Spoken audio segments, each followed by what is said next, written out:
साथ झारखंड में राज्यसभा चुनाव को लेकर सियासी सरगर्मी तेज है।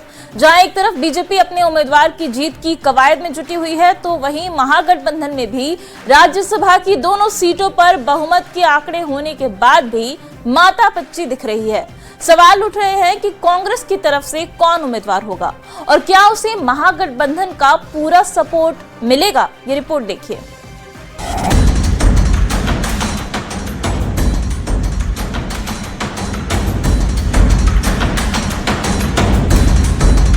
राज्यसभा चुनाव को लेकर झारखंड का सियासी पारा चढ़ा हुआ है। बीजेपी जहां एनडीए के सहयोगियों के वोटों के बाद भी बहुमत के आंकड़े से दूर है, वहीं महागठबंधन के पास बहुमत के आंकड़े के बावजूद संशय है। कांग्रेस प्रदेश प्रभारी ने शुक्रवार को सीएम से मुलाकात की थी। शनिवार को भी मुलाकात जारी रही। अब फैसला केंद्रीय नेतृत्व पर छोड़ा गया है। हालांकि कांग्रेस का दावा है कि राज्यसभा की दोनों सीट महागठबंधन के पाले में ही आएगी।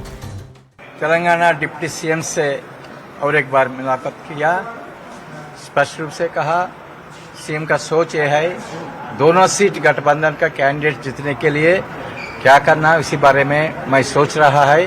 हमारा कांग्रेस हाई कमांड तय करेंगे कांग्रेस कैंडिडेट, उसमें कोई दुराई नहीं है। हम आगे बढ़ रहे हैं और जिस दिन वोटिंग होगा पूरे इंडिया गठबंधन के लोग एक साथ एक बार में जाकर के वोट देंगे। एक नजर डालते हैं झारखंड में महागठबंधन और एनडीए के पास मौजूद वोटों की संख्या पर। महागठबंधन के पास विधानसभा में 56 विधायक हैं। इसमें जेएमएम के 34, कांग्रेस के 16, आरजेडी के 4 और सीपीआई-एमएल के 2 विधायक शामिल हैं। यानी 2 सीट जीतने के लिए उसके पास पूरे आंकड़े हैं। वहीं एनडीए के पास मौजूदा वोट की बात करें तो बीजेपी के 21, आजसू के 1, एलजेपी रामविलास के 1 और जेडीयू के 1 वोट उसके साथ हैं। ऐसे में बीजेपी के पास 24 विधायक हैं, जो बहुमत के आंकड़े से 4 कम है। इसके अलावा जयराम महतो की जेएलकेएम के 1 वोट भी हैं। महागठबंधन में जारी बातचीत के बाद भी समाधान नहीं निकल रहा। जेएमएम ने उम्मीद जताई है कि मीटिंग का दौर जारी है और आगे की बैठक में सब कुछ तय हो जाएगा। वहीं बीजेपी ने सीट पर दावेदारी को लेकर महागठबंधन पर तंज कसा, तो संख्या बल नहीं होने के बाद भी बीजेपी की ओर से जीत के दावे पर वित्त मंत्री ने पलटवार किया है। 4-5 दिनों के अंदर तस्वीरें स्पष्ट हो जाएंगी। कांग्रेस का दावा भी स्वाभाविक है, परंतु हमारे कार्यकर्ताओं की भावनाओं का भी ख्याल हेमंत सोरेन जी रखेंगे। भारतीय जनता पार्टी का है, हम चुनाव लड़ेंगे, पूरे दमखम से लड़ेंगे और बेहतर परिणाम के लिए लड़ेंगे। लेकिन इस गठबंधन में इतने गांठ है ना कि मुझे नहीं लगता ये सुलझने वाला है। अगर ये उम्मीदवार भी देगी ना झारखंड मुक्ति मोर्चा, तो पूरी कोशिश करेगी कि कांग्रेस का जो दूसरा उम्मीदवार है उसको उचित वोट ना मिले। जब आपके पास कुछ नहीं, यहाँ कोई अंतरात्मा नहीं होता, तो बीजेपी को तो भरोसा होगा उनके धनबल पर। झारखंड में राज्यसभा की 2 सीट का दंगल रोमांचक होता जा रहा है। जेएमएम की नाराजगी क्या कांग्रेस को भारी पड़ेगी? कांग्रेस की 1 सीट पर जताई जा रही दावेदारी का क्या होगा? और संख्या बल नहीं होने के बाद भी बीजेपी की ओर से जीत की उम्मीद का क्या आधार है? कुछ ऐसे सवाल हैं जिनके जवाब की तलाश जारी है। न्यूज़ 18 के लिए रांची से ओम प्रकाश के साथ निरंजन सिंह और धनबाद से संजय गुप्ता की रिपोर्ट। जेडीयू का उत्तरी छोटा नागपुर प्रमंडल का 1 दिवसीय सम्मेलन रामगढ़ में आयोजित किया गया। इसमें रामगढ़, हजारीबाग, चतरा, कोडरमा, गिरिडीह, बोकारो समेत धनबाद के कार्यकर्ता शामिल हुए। बैठक में विधानसभा, लोकसभा चुनाव को लेकर संगठन की मजबूती पर बल दिया गया। वहीं राज्यसभा चुनाव को लेकर प्रदेश अध्यक्ष खीरू महतो ने कहा कि एनडीए गठबंधन के लोग बैठकर उम्मीदवार के नाम पर अंतिम निर्णय लेंगे। ने पहले स्टैंड क्लियर कर दिया है। राज्यसभा का चुनाव है, उसमें हमारे जेडीयू के एनडीए गठबंधन के लोग बैठेंगे, बैठकर तय होगा कि ऐसा कौन सा उम्मीदवार हो और जिसको हम लोग ऐसा सब समर्थन एक साथ करेंगे। बीजेपी के राष्ट्रीय अध्यक्ष की कमान संभालने के बाद नितिन नवीन 6 और 7 जून को रांची आ रहे हैं।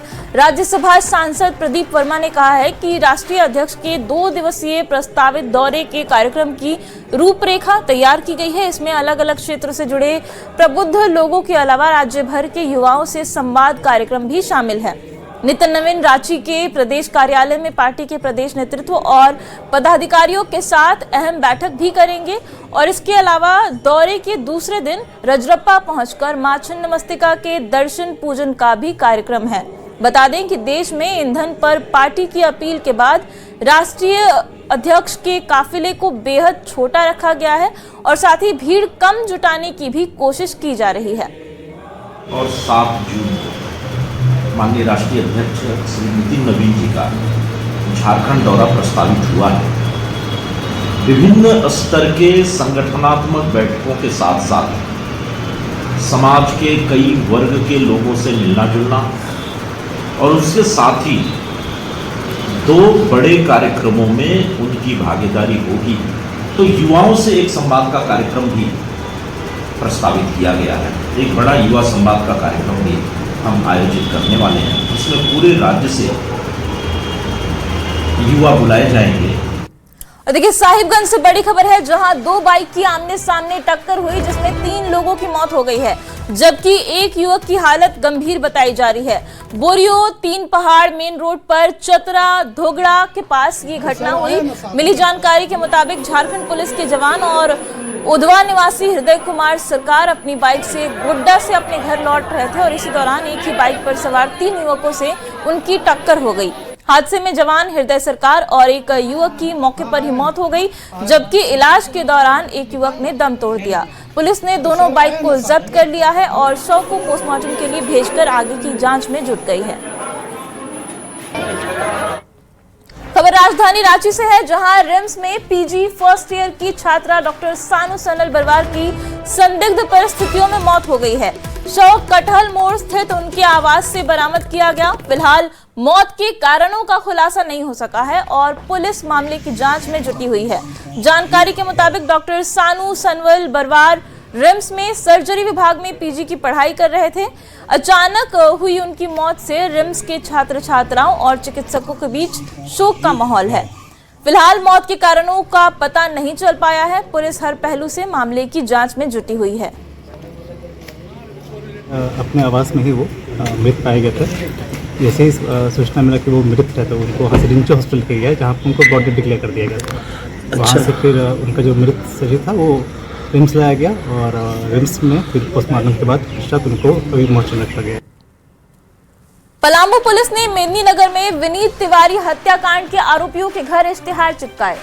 गाजे बाजे के साथ हत्या के आरोपी प्रदीप तिवारी उर्फ महाकाल और राकेश तिवारी के घर पुलिस पहुंची थी और पुलिस ने माइकिंग के जरिए आरोपियों को सरेंडर करने की चेतावनी दी।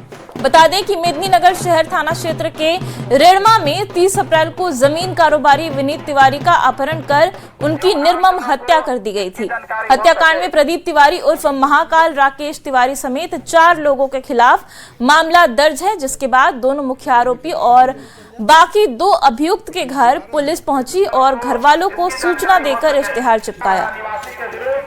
25 अप्रैल को एक शहर थाना तरफ घटना हुई थी, जिसमें विनीत तिवारी नाम के एक व्यक्ति को अपहरण करके बाद में हत्या कर दिया गया था।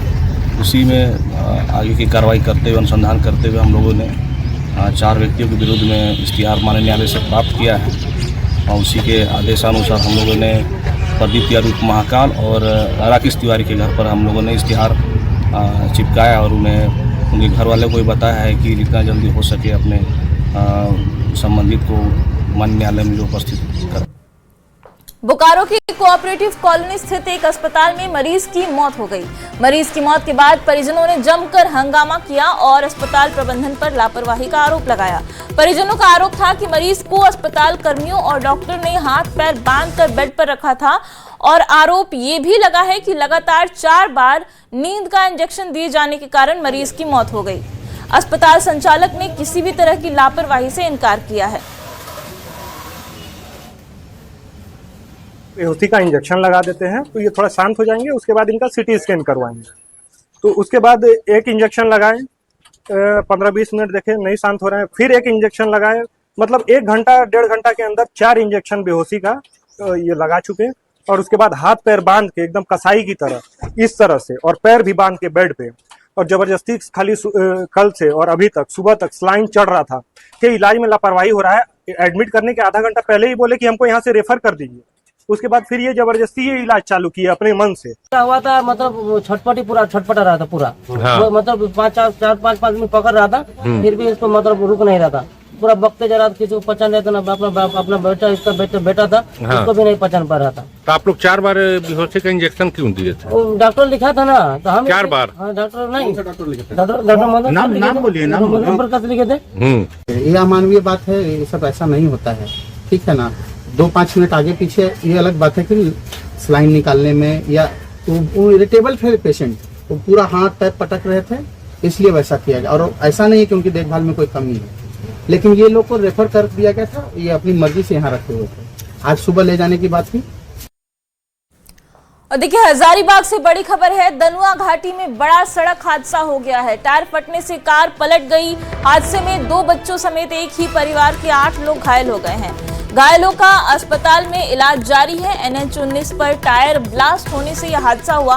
दुर्घटना के कारणों की जांच फिलहाल पुलिस कर रही है। और इस खबर पे ज्यादा जानकारी के साथ हमारे संवाददाता सुशांत सोनी जुड़ गए हैं। सुशांत, क्या है मामला और कहां जा रहे थे ये लोग? देखिए, बता दें कि जिस तरीके से हजारीबाग का ये चौपारण थाना क्षेत्र का दनुआ घाटी है, जहां बताया जा रहा है कि जो कार वाहन है वो अनियंत्रित होती है और उसके बाद जो है वो डिवाइडर से टक्कर खाने के बाद जो है हादसे में तब्दील हो जाती है। कुल 8 लोग सवार थे, जिसमें जो है सभी घायल बताए जा रहे हैं। फिलहाल जो है उनका इलाज चल रहा है। अफरा तफरी का माहौल की वजह से यह स्पष्ट नहीं हो पाया कि फिलहाल वो कहां से कहां जा रहे हैं, लेकिन इलाज की अगर बात करें तो सभी का फिलहाल इलाज जारी है। जी, और क्या अभी तक कारण का पता चल पाया कि टायर क्यों फटी? देखिए, दनुआ घाटी की बात कर ले तो चूंकि यह जो है वो एक मौत के घाटी के नाम से जाना जाता है। हमेशा यह दुर्घटनाएं होती रहती है, चूंकि यह सक्रिय रास्ता है और काफी घुमावट सड़क होने की वजह से कहीं ना कहीं एक वजह हो सकती है। लेकिन फिलहाल की बात कर ले तो बताया जा रहा है कि डिवाइडर से टकराने के बाद जो है वो इस तरीके से हादसा हुई है। उस बीच जो बताया जा रहा है कि मतलब यानी जो टायर फटा उसके बाद वो डिवाइडर से टकरा गई थी। जी, बहुत बहुत शुक्रिया सुशांत इस जानकारी के लिए। और इस खबर पे आप नजर बना के रखिए। तो हजारीबाग से आपको खबर दिखा रहे थे, कार का टायर फटने से एक ही परिवार के कई लोग घायल हो गए हैं, जिसमें 2 बच्चे भी शामिल हैं। संथाल समाज दिशोम माझी परगना का 30वां केंद्रीय वार्षिक सम्मेलन रामगढ़ के कुजू में आयोजित हुआ। सम्मेलन में झारखंड, बिहार, बंगाल, ओडिशा के साथ असम के भी प्रतिनिधि शामिल हुए। संथाल समाज विश्व माझी परगना के केंद्रीय अध्यक्ष फागू बेसरा ने कहा कि केंद्रीय गृह मंत्री ने आदिवासियों को वनवासी कहकर अपमानित किया है। उन्होंने केंद्र सरकार से जनगणना में धर्म के स्थान पर आदिवासियों के लिए सरना कोड जोड़ने की मांग की है। साथ ही संथाली भाषा को झारखंड प्रदेश के राजभाषा बनाने की भी मांग उन्होंने की है। करके अपमानित करने का काम किया है। आज के दौर में आदिवासियों के बीच में एक बहुत ही अपने अस्तित्व को बचाए रखने के लिए एक चैलेंज और एक चुनौती है। जंगल जमीन को बचाए रखने के लिए यहाँ पर CNT एक्ट, SPT एक्ट है। इसके बाद भी आदिवासियों की जमीन लूटी जा रही है। आज आदिवासियों का जो भाषा और जो संस्कृति है उसको बढ़ावा देने की जरूरत है। आज संताली भाषा गौरव की बात है कि संविधान, भारत के संविधान का 8वीं अनुसूची में शामिल कर लिया गया है, लेकिन दुर्भाग्य की बात है इस राज्य का राजभाषा होना चाहिए था। अभी तक संताली भाषा राज्य का राजभाषा नहीं बन पाया है। झारखंड में क्रिकेट प्रतिभाओं को नया मंच देने की दिशा में एक बड़ी पहल की गई है। IPL के तर्ज पर पहली बार JSCA झारखंड प्रीमियर लीग का आयोजन किया जा रहा है। इस लीग में राज्य के उभरते खिलाड़ियों को अपनी प्रतिभा दिखाने का मौका मिलेगा। जमशेदपुर में खिलाड़ियों की नीलामी प्रक्रिया पूरी की गई, जिसमें 6 फ्रेंचाइजी टीमों ने खिलाड़ियों का चयन किया। एक टीम को 18 खिलाड़ी शामिल करना है। 241 खिलाड़ियों की नीलामी की जाएगी। झारखंड के क्रिकेट इतिहास में पहली बार आयोजित हो रही झारखंड प्रीमियर लीग को लेकर खिलाड़ियों और क्रिकेट प्रेमियों में काफी उत्साह देखा जा रहा है। यहाँ के जो प्रतिभाशाली खिलाड़ी हैं, जो लगातार क्रिकेट के फील्ड में मेहनत कर रहे हैं, उनको अपने टैलेंट को, अपनी प्रतिभा को दिखाने का एक अच्छा मौका रहेगा। जिस तरीके से आप देखते हैं कि IPL में टीमों का ऑक्शन होता है, प्लेयर्स का ऑक्शन होता है, इसी तरीके से हम लोगों ने 6 टीमें यहाँ पे रखी है। और आज जो ऑक्शन हो रहा है उसमें जो झारखंड के जो भी डिस्ट्रिक्ट लेवल के भी खिलाड़ी हैं उनका भी नाम उसमें है। और मुझे पूरा विश्वास है कि इस लीग का सफल आयोजन होगा और इस लीग के द्वारा भी अच्छे खिलाड़ी, नए खिलाड़ी, जिन लोगों को शायद मीडिया में, तो ये अच्छा चीज़ है, अपना लोग यूज़ करें। अगर अच्छा परफॉर्म करेंगे तो हम लोग भी चाहेंगे कि यहाँ से अगर प्लेयर मेरा IPL में या इंडिया में खेलेगा तो हम लोग के लिए भी एक स्पॉट है कि हम लोग भी बोल सकते हैं, क्रेडिट है कि हमारे टाइम पे लोग खेले हैं। और ऐसे भी हमारे टाइम पे नहीं, अगर आने वाले टाइम में अगर झारखंड से लड़के लोग IPL या इंडिया को रिप्रेजेंट करते तो हम लोग के लिए गर्व की बात है। ये मैचेस कहाँ पे होंगे? सब मैच रांची स्टेडियम में मेन ग्राउंड में होंगे। पहला मैच मॉर्निंग में होगा, सेकेंड मैच नाइट में होगा। और देखिए गोड्डा से बड़ी खबर है, बसंत राय में गेरुआ नदी में दिखा मगरमच्छ। विशाल मगरमच्छ दिखने से दहशत मच गई है। सनौर सहित आसपास के गांव में हड़कंप मचा हुआ है। वन विभाग की टीम मौके पर पहुंची और लोगों से नदी किनारे नहीं जाने की अपील की है। तो गोड्डा से आपको बड़ी खबर बता रहे हैं, सनौर सहित आसपास के गांव में हड़कंप मच गया है क्योंकि नदी में एक विशालकाय मगरमच्छ देखा गया है और अब वन विभाग की टीम भी मौके पर पहुंच गई है और लोगों से अपील की जा रही है कि वो नदी के किनारे ना जाएं।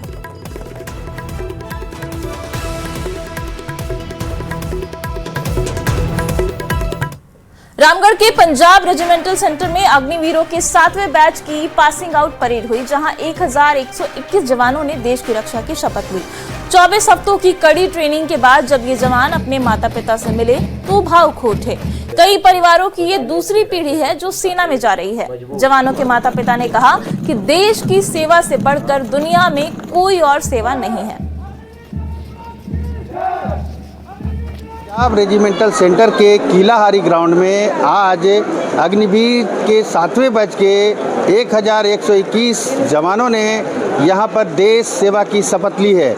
यहां आप देख सकते हैं अग्निवीर जवान के फैमिली है, अग्निवीर हैं, जिनसे हम बात करने वाले हैं कि 24 सप्ताह के कठिन प्रशिक्षण के बाद इन्हें कैसा लग रहा है जब वे देश सेवा के लिए यहां से सरहदों पर जाने वाले हैं। मेरा बेटा, एक ही बेटा, वो आज अग्निवीर की रणजीत ठाकुर बेटे को देश सेवा के लिए भेजे, कैसा लग रहा है? बहुत अच्छा लग रहा है। गौरव का पल है। गौरव का पल है। ऐसा महसूस हो रहा है? बहुत अच्छा लग रहा है। बेटा पासिंग आउट परेड में शामिल हुआ, देश सेवा के लिए जा रहा है। देश की सेवा के लिए बहुत बड़ी, बहुत अच्छा लगा, बहुत बड़ी। तो मेरे हस्बैंड यहाँ पे आर्मी में है और यहीं पे पोस्टेड है और अभी मेरा भतीजा है ये अभी आर्मी में आया। आज इनका पासिंग आउट परेड था और ये देख के हमें बहुत खुशी हुई है कि हमारे दोहरी खुशी हुई है, पहले से ऑलरेडी आर्मी में और ये हो रहा है अभी। देश के जज्बे के लिए कहीं कोई कमी नहीं है। अपने बेटे को यहाँ पर देश की सुरक्षा के लिए, देश की रक्षा के लिए यहाँ पर अग्निवीर जवान के तौर पे ये भेज रहे हैं। ऐसे में ऐसे माता पिता पर पूरे देशवासियों को आज गर्व महसूस हो रहा है। जावेद खान, न्यूज़ 18, रामगढ़।